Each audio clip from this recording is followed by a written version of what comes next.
غزوہ احد 17 شوال 3 ہجری میں مسلمانوں اور مشرکین مکہ کے درمیان احد پہاڑ کے دامن میں ہوئی۔ مشرکین کے لشکر کی قیادت ابو سفیان کے پاس تھی اور اس نے 3000 سے زائد افراد کے ساتھ مسلمانوں پر حملہ کرنے کی ٹھانی، جس کی باقاعدہ تیاری کی گئی تھی۔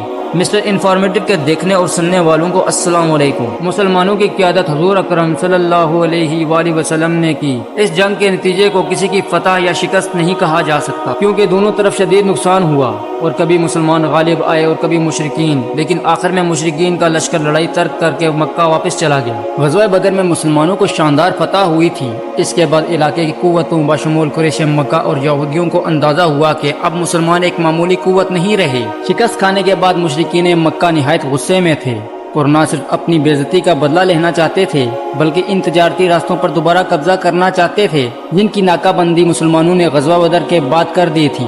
جنگ کے شعلے بھڑکانے میں ابو سفیان، اس کی بیوی ہندا اور ایک یہودی کعب الاشرف کے نام نمایاں ہیں۔ ہندا نے اپنے گھر محفلیں شروع کر دی جس میں اشعار کی صورت میں جنگ کی ترغیب دی جاتی تھی۔ ابو سفیان نے غزوہ احد سے پہلے مدینے کے قریب ایک یہودی قبیلے کے سردار کے پاس کچھ دن رہائش رکھی تاکہ مدینے کے حالات سے مکمل آگاہی ہو سکے۔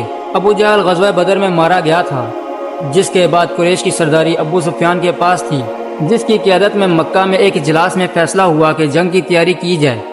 اس مقصد کے لیے مال و دولت بھی اکٹھی کی گئی۔ جنگ کی بھرپور تیاری کی گئی۔ 3000 سے زائد سپاہی تیار ہو گئے، ان کے ساتھ 200 گھوڑے اور 300 اونٹ بھی تیار کیے گئے۔ کچھ عورتیں بھی ساتھ گئی جو اشعار پڑھ پڑھ کر مشرکین کو جوش دلاتی تھی۔ ابو سفیان کی بیوی ہندا نے یہ ارادہ کیا تھا کہ حضور اکرم صلی اللہ علیہ وآلہ وسلم کے چچا حمزہ رضی اللہ تعالی عنہ کا کلیجہ چبائے گی۔ چنانچہ اس مقصد کے لیے اس نے حمزہ رضی اللہ تعالی عنہ کے قتل کے لیے اپنے ایک غلام کو خصوصی طور پر تیار کیا۔ بالآخر 3 ہجری میں یہ فوج مسلمانوں کا مقابلہ کرنے کے لیے روانہ ہو گئی۔ محمد صلی اللہ علیہ وآلہ وسلم کے چچا عباس نے، جو کہ مکہ میں رہتے تھے، انہوں نے مشرکین کی اس سازش سے آگاہ کر دیا تھا۔ حضور اکرم صلی اللہ علیہ وآلہ وسلم نے ان حصار و مہاجرین سے مشورہ کیا کہ شہر میں رہ کر دفاع کیا جائے یا باہر جا کر جنگ لڑی جائے۔ فیصلہ دوسری صورت میں ہوا، یعنی باہر نکل کر جنگ لڑی جائے۔ چنانچہ 6 شوال کو نماز جمعہ کے بعد حضور اکرم صلی اللہ علیہ وآلہ وسلم نے اصحاب کو استقامت کی تلقین کی اور 1000 کی فوج کے ساتھ مدینہ سے روانہ ہو گئے۔ اشواط کے مقام پر ایک منافق عبداللہ بن ابی 300 سواروں کے ساتھ جنگ سے علیحدہ ہو گیا اور بہانہ یہ بنایا کہ جنگ شہر کے اندر رہ کر لڑنے کا اس کا مشورہ نہیں مانا گیا۔ 7 شوال 3 ہجری کو دونوں فوجیں احد کے دامن میں آمنے سامنے آ گئی۔ احد کا پہاڑ مسلمانوں کی پشت پر تھا۔ وہاں ایک درے پر حضور اکرم صلی اللہ علیہ وآلہ وسلم نے عبداللہ بن زبیر کی قیادت میں 50 تیر اندازوں کو مقرر کیا تاکہ دشمن اس راستے سے میدان جنگ میں نہ آ سکیں۔ جنگ کا آغاز مشرکین کی طرف سے ہوا جب ابو عامر نے تیر اندازی کی۔ اس مرحلے پر 9 افراد مشرکین کی طرف سے آئے جو سب قتل ہوئے۔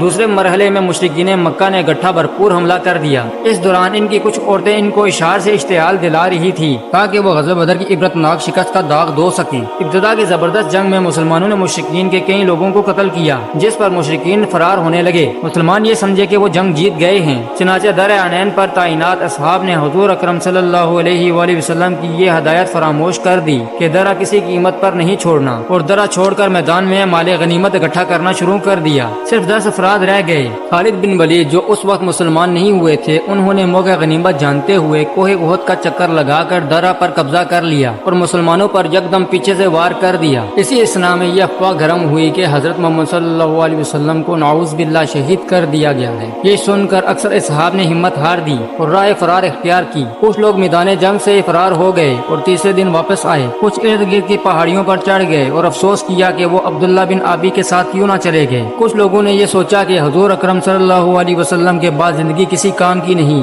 کچھ لوگ حضور اکرم صلی اللہ علیہ وسلم کے ساتھ رہ گئے اور ان کی بھرپور حفاظت کی۔ اس موقع پر حضور اکرم صلی اللہ علیہ وسلم نے علی رضی اللہ تعالیٰ عنہ کو ایک تلوار بھی عنایت کی جو ذوالفقار کے نام سے مشہور ہے۔ اس دوران حضور اکرم صلی اللہ علیہ وسلم کے دانت مبارک بھی شہید ہوئے۔ اس جنگ میں حضرت حمزہ رضی اللہ تعالیٰ عنہ بھی شہید ہو گئے۔ قرآن مجید کی سورہ آل عمران کی 153 آیت میں اللہ پاک فرماتا ہے، جب تم منہ اٹھائے چلے جا رہے تھے اور کسی کو پیچھے مڑ کر بھی نہ دیکھتے تھے اور تمہارے پیچھے رہ جانے والی دوسری جماعت میں ہمارے رسول تمہیں پکار رہے تھے، تو اللہ نے تمہیں غم کے بدلے غم دیا اور معافی اس لیے سنا دی تاکہ جو تمہارے ہاتھ سے نکل گیا نہ تو اس پر غم کرو اور نہ ہی اس تکلیف پر جو تمہیں پہنچی ہے، اور اللہ تمہارے اعمال سے خبردار ہے۔ کچھ وقفے بعد اصحاب میدان میں واپس آنا شروع ہو گئے کیونکہ مشرکین اپنے بھاری سامان جنگ مثلا زرہ بختر کی وجہ سے احد پہاڑ کے اوپر نہ چڑھ سکے، اس لیے کئی مسلمانوں کی جان بچ گئی۔ ابو سفیان کی بیوی ہندا اور اس کے ساتھ کچھ لوگوں نے مسلمان شہداء کے ناک اور کان کاٹے، اور ہندا نے حمزہ رضی اللہ تعالیٰ عنہ کا کلیجہ نکال کر چبایا، جس کا حضور اکرم صلی اللہ علیہ وسلم کو بے حد رنج رہا۔ کچھ مسلمانوں کے واپس آنے اور یہ معلوم ہونے کے بعد کہ حضور اکرم صلی اللہ علیہ وآلہ وسلم شہید نہیں ہوئے، مشرکین نے جنگ سے مکہ کی طرف واپسی اختیار کر لی۔ بعض لوگ اس جنگ کو مسلمانوں کی شکست خیال کرتے ہیں، اور بعض کے خیال کے مطابق اس کا کوئی ٹھوس نتیجہ نہیں نکلا کہ حضور اکرم صلی اللہ علیہ وآلہ وسلم کی ہدایت کو فراموش کرنے یا عسکری نظم و ضبط کو ترک کرنے کا کیا نتیجہ نکل سکتا ہے۔ اگر درہ عینین پر تعینات لوگ درہ نہ چھوڑتے تو مسلمان فتح یاب ہو چکے تھے۔